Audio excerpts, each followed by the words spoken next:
Go.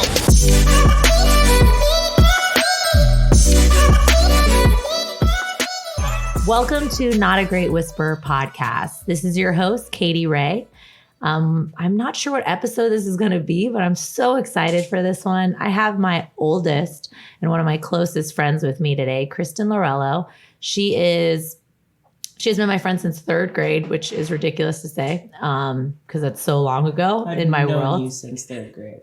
Oh, yeah. She's not been my friend. She's only known me since third grade. Not sure if I'm Hurtful.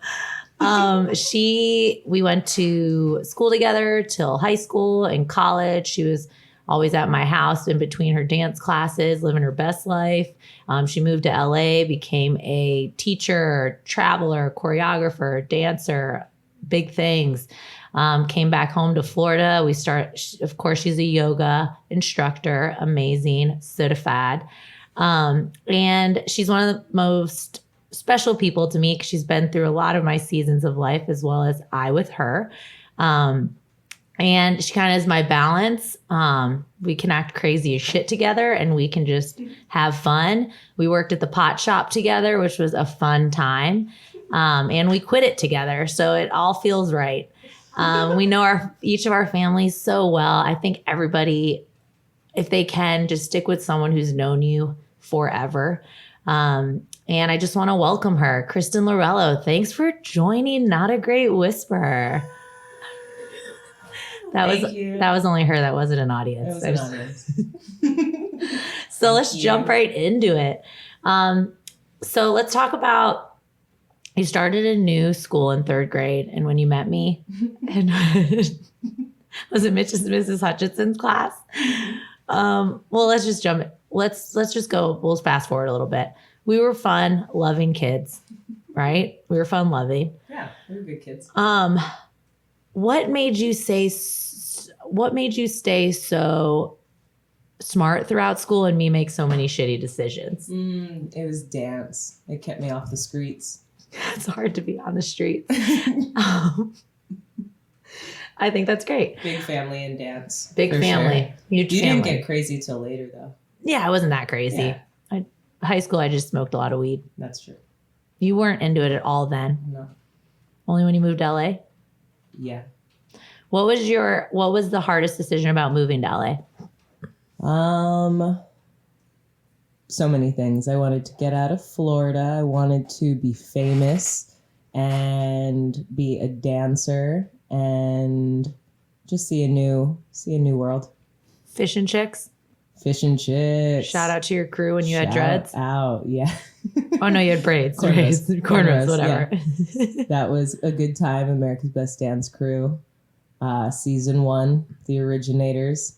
Another life, feels like. What was your favorite country? Don't YouTube it. Don't you? No, please YouTube it. No, don't. Actually, YouTube all of her dance stuff. I was showing the kids it the other day because my daughter's going to be Kristin's protege. That's true. Anyways, neither here nor there. What is your favorite country that you've traveled to? That's a good question. It would be between Peru and Guam. Wow. Why? I like tropics. I like paradise, and both are there. The jungle in Peru, and then Guam is just about as gorgeous as you can imagine, like Hawaii. What do you think? So what do you want to tell people that are in high school, in college, that are following their dreams, how you like kind of stayed the course, like what kept you motivated, kept your head on straight to really get to where you did? Because you've accomplished so much. You're very inspiring to me. Yeah, I think you have to. Thank you. And I think you have to really love what you do enough to not let anything else distract you from doing that. And then you're being pulled, you're not being pushed towards something. So those decisions become easier. You just learn when to have your fun, when to buckle down and get responsible. If you see yourself getting off track, you correct it before it's too late. Yeah, I like that. We're going to jump backwards. We're going to go back to high school. Mm-hmm. Can you summarize our high school experience? Yeah.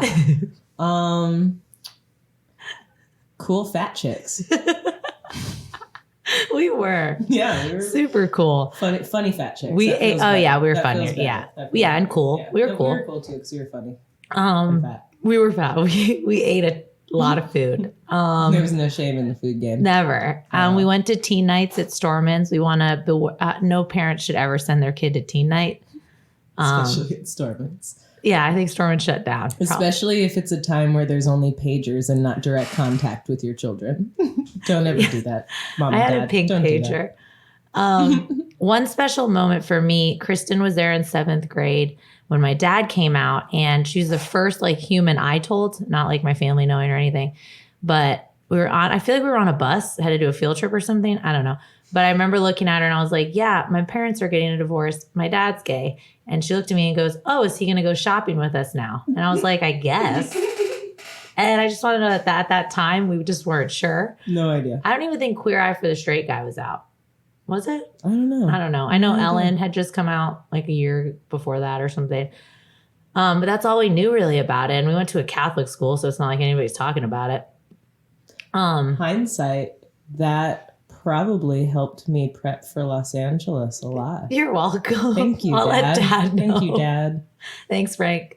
What do you think in high school about being in a Catholic school? Like, how did it help you, and how did it kind of shade you from everything, or try to like blind you from everything? I don't know the word to use. I think that it didn't do any of the blinding for me just because my family's not super religious, so it wasn't fully carried into the home life. If it had been, I think it could have definitely boxed up my mind, which would have been more of a shock once I traveled the world and saw other cultures and religions. But because that wasn't the case, I really got to experience kind of a more open, non-specific to religion home, and then go to school and kind of see how the benefits, at least of discipline and a smaller group, keep you a little bit more focused, and there's more of a track on staying with your grades and the groups that you connect with. I think there's a good part about there being a smaller amount of people if you're able to connect with people. Otherwise, I think it can be difficult in a small school too if you're not good at making friends, because the cliques are very clear. They're strong. Shout out to all the cliques in school. Our high school, were we in, what year were we in when your mom made sure to help us understand our tolerance for alcohol? 99? Oh, so we had just graduated 8th grade? Or 2000 maybe? Yeah, I think we're freshmen. 2000 feels right. Yeah, 2000 feels. I'm glad you knew that. Numbers are hard. Freshman. We made sure to have a steak dinner, have a bunch of shots of liquor. I no longer can drink SoCo and lime. Last shot of the night, and puked for about 7 hours straight. Yeah. Sleeping on Kristin's bathroom floor because her mom wanted us to make sure that we wouldn't really be peer pressured into drinking, because we know how it feels to feel like shit. Well, shout out. Really, shout out if you backtrack.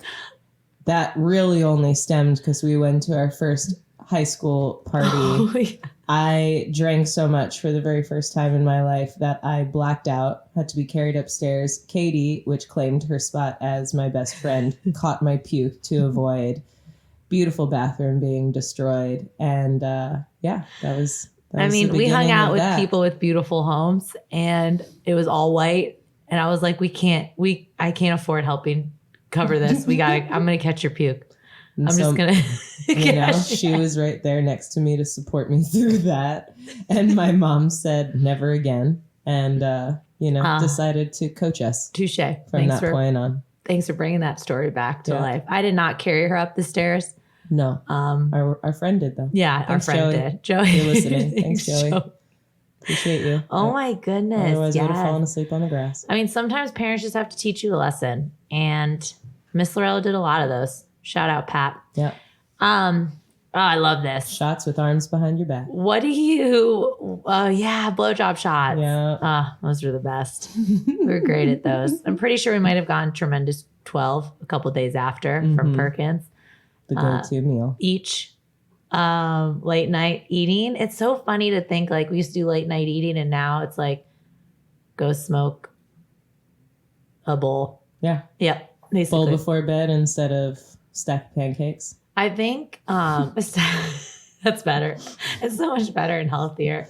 What got you into yoga? I started actually, our mutual friend, Tara Bloom, took me to a Bikram class when I was 15.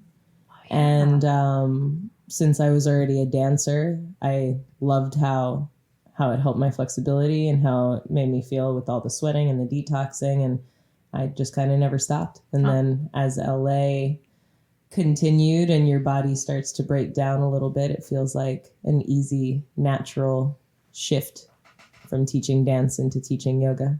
I love that. You're a great yogi. Thanks, yogeler. Or yogler. Bringing that word. We want that to go viral. Yeah, we do. Yoglers. Let's all the yoglers out there. If you're an advanced yoga practitioner, you're a yogeler. Okay, I mean, I make sure to put that in my details so they know. Advanced. Okay, so moving back, make sure you're advanced, not just a yoga practitioner. You have to be advanced and really good. What's your funniest dance story? Oh, God. I know, it's hard. Or fun. I mean, it doesn't have to be the funniest ever. It could just be something. Oh, see, there's one. I mean, there's a bunch probably, but probably the first thing that comes to mind would be I was doing a show and we were doing a run through that for the day of the show, and it was probably 4 hours till curtain. And I was running through a trio I was in, and I'm the last person on stage, and I jump down on the stage and I crawl through the audience and get up in people's faces and then go out the back door, and that's the end of the piece. And so we were practicing and I was all in it, and our friends who were also in the show as a cameo were watching in front. And I love performing to my one friend, Matt. And so I jump off the stage. I was so into it that I smashed my face on my knee, but I wanted to keep going even though it's just the dress rehearsal. Nothing's being taped, nothing matters, nobody's really there. But I'm performing and I go up to my friend Matt and he's like, "Babe, you're bleeding." and I wipe my face and my entire face is full of blood. I broke my nose several hours before the show. And so the person whose show it was, her dad happens to be one of the top orthopedic surgeons in LA. He also fixed my knee. So I snapped it right back. Oh my Stuffed some Vaseline and paper towels up my nose, put a bag of ice on, and 4 hours later, we were good to go. Oh my gosh. So you did take the stage. I took the stage. There were a few times that I was moving fast and water was flinging. I was like, it's sweat or water or blood. I don't know. What? The show must go on. The floor. It wasn't the floor. It was your knee hitting your face. It was the knee. It was I hit my Flexible. nose to my knee. Yep. That from like 5 feet up. Jumped down off the stage. So that was good. That's never happened to me. But even though we're so different, we're so similar. I've probably smacked my face into a wall. So I mean, it's like the same thing. I believe that. Right? Yeah. Thank you. Your knee, the wall. Yeah, it's fine. Same. I want to give a shout out to your performance as in the chocolate nutcracker. Was this middle school? Middle school? Yep, middle school. And high school. Yeah, you're in it a few years, right? Mm-hmm. Chocolate nutcracker. Kristin had a solo.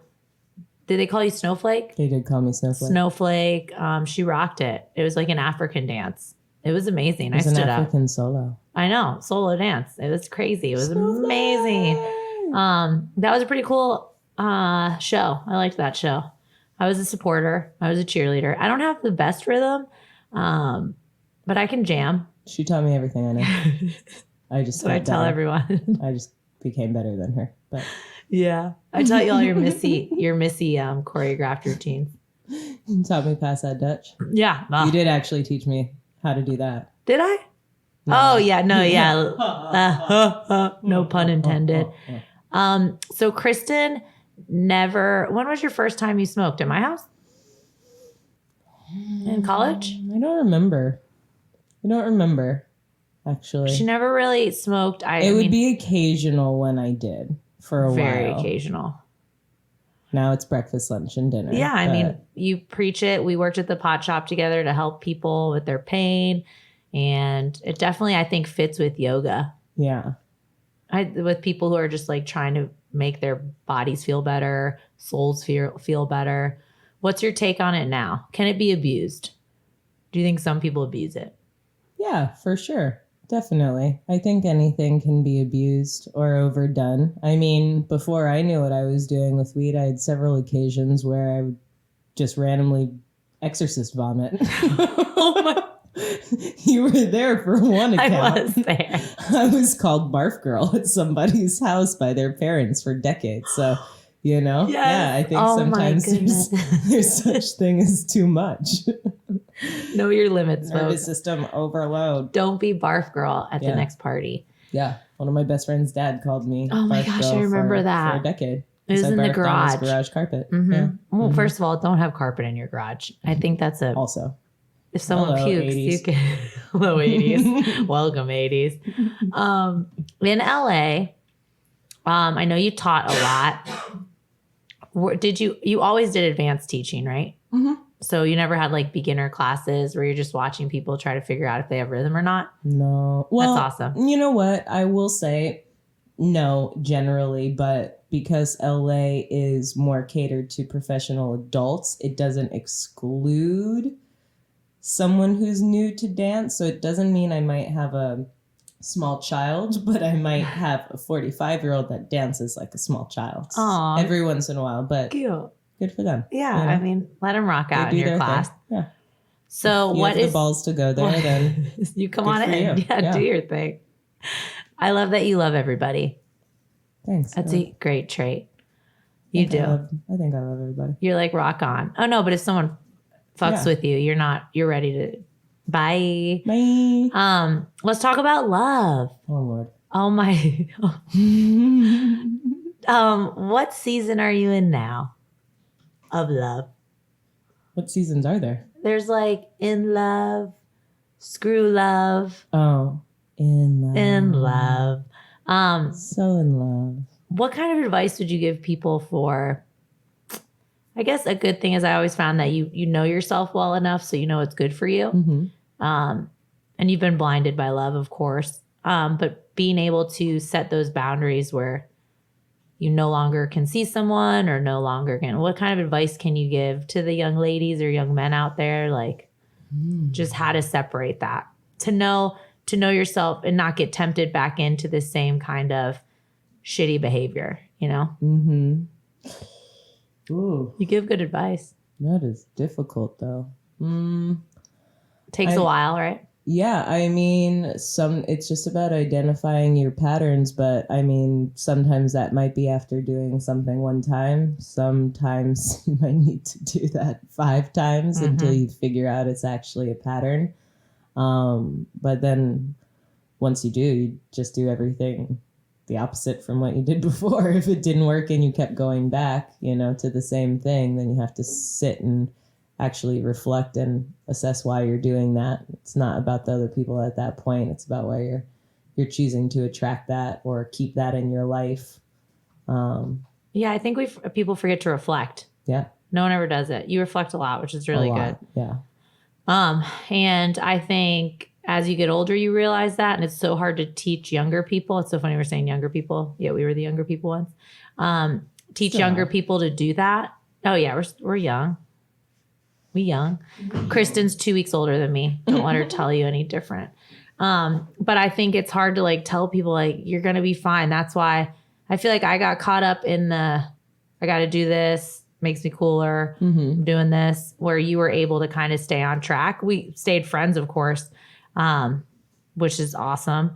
But it's crazy how much we enjoyed each other and how different we were.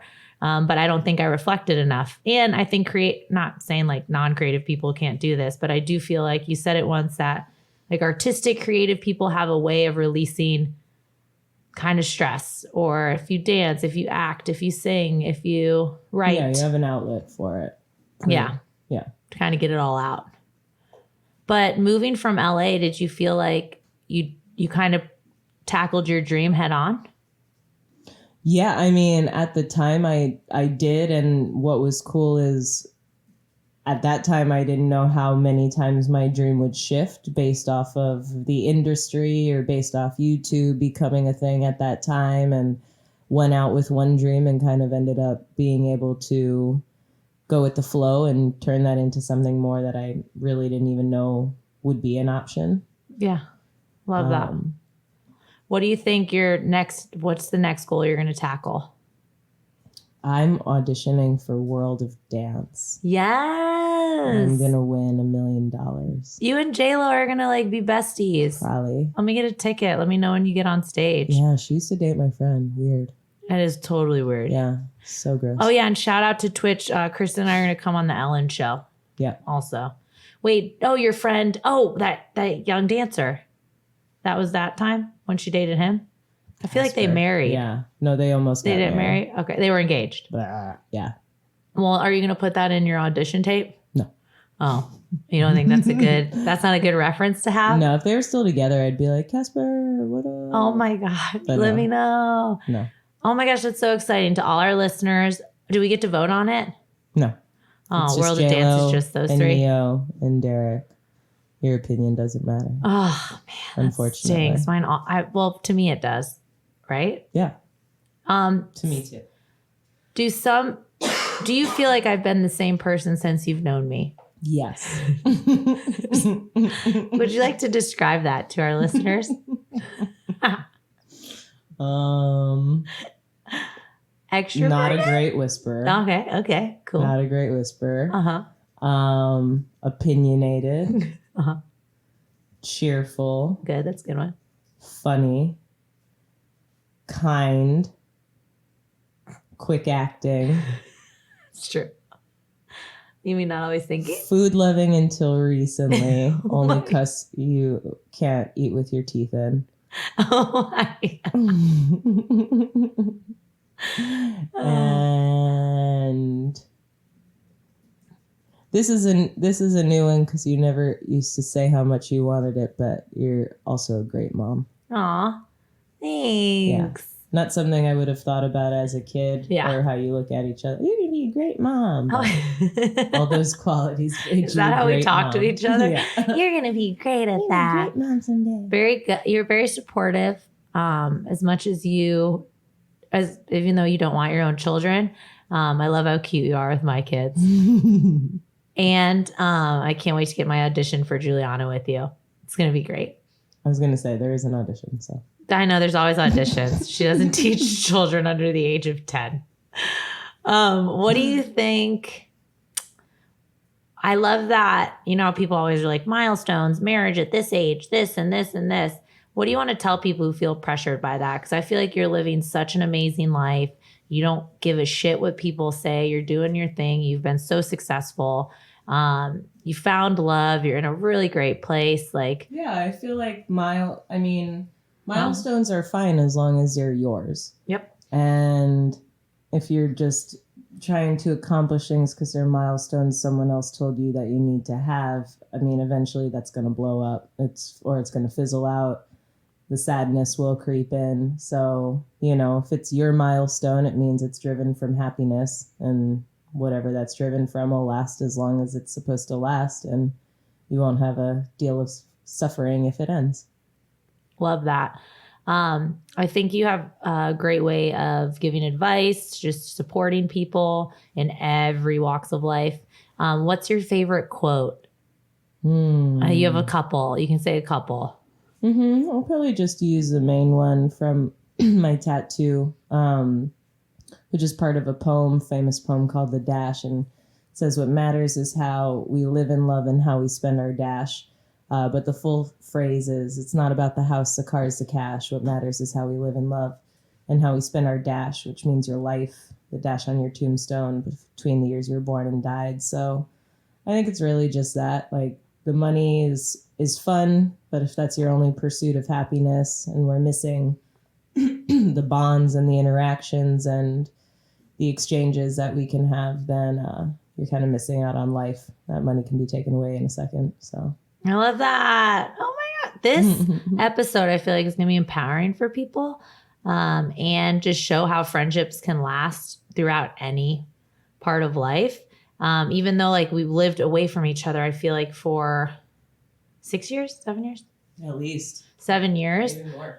it just felt right back when you moved back and we were able to see each other, we checked in like randomly. I followed you creepily on YouTube. I was the worst. My mom will say that too. I was the worst in LA. It was just You're focused. Yeah, of keeping touch with anything that wasn't there. It was very easy to get sucked up there. Tons of stuff going on, but it's not like we weren't here creepily watching you.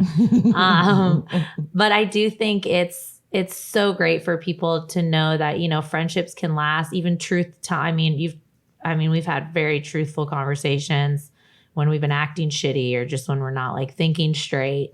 I can go to you and be like, what the hell was I thinking about this? And you'll be like, you're an idiot.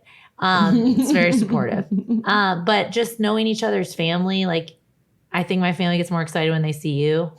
Same with mine. They're like, oh, Chris. And I love that, where I could just walk in. I went a couple times when you weren't even there. I love that about people and just friendships. And I think it was the coolest that we were, 32 when we got to work together, 33 when we got to work together for the first time, other than like a high school project. And I thought that was so much fun. Yeah. I mean, also, if we hadn't worked in this industry, I wouldn't have my love. Oh, that is so lame. I know. But I love it. Super lame. I take full credit for it. You should. Thank you. Yes, I get the trophy for that. Speech. Speech at the wedding. I think this episode should really reflect on following your dreams, being an inspiration. You're definitely living your dash very well, and loving people. We had a lot of, I just want to go over our stages together. I think I've kind of nailed them. Sorry, moms. We were a little whorish at one time. We were fat. We were funny. We were sweet.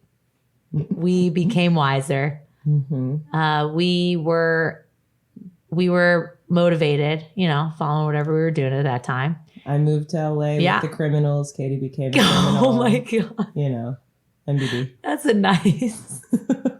No big deal. But then she became like way more professional than I could ever be. So that. It's crazy. That's why I think our story is so funny, because yes, I got arrested, but you knew what I was doing in that townhouse. And I got arrested. She moved to LA. She left me to do probation all alone. But it's, you know, here I am now, professional AF. You had to go crazy to get focused, and I had to be focused to go crazy. Boom. Oh my gosh, let's get a shirt made. I think so. I know a crew.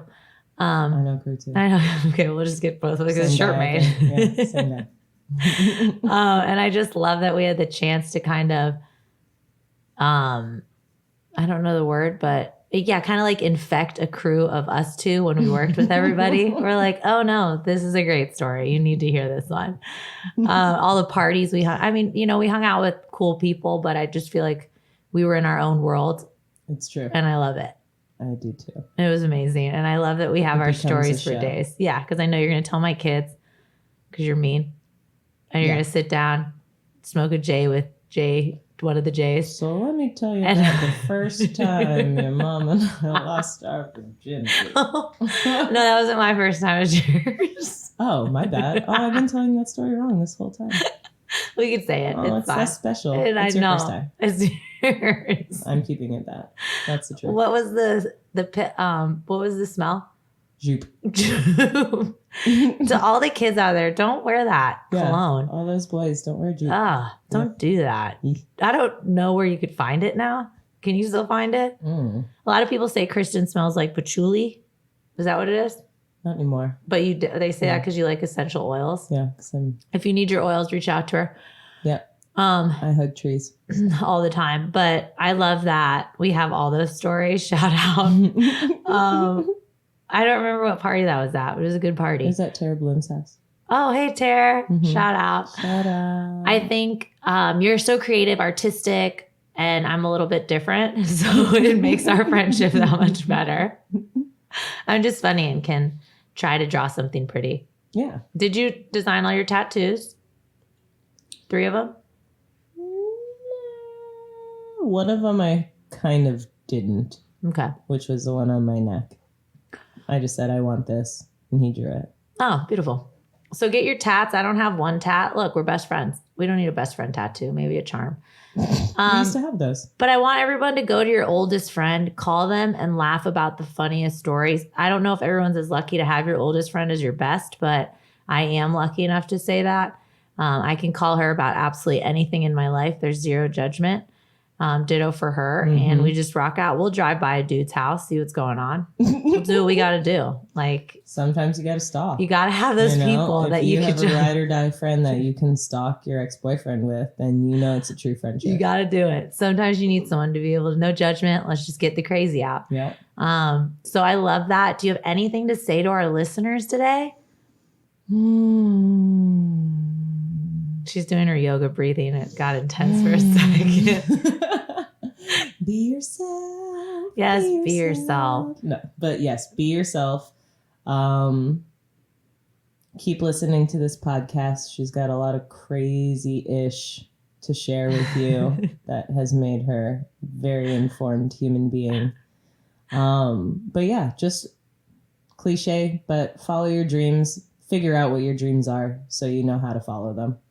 That's number one. We live in a world with a lot of options, which are good, but sometimes we don't pick anything. So find what pulls you and then give your energy to that until something else pulls you.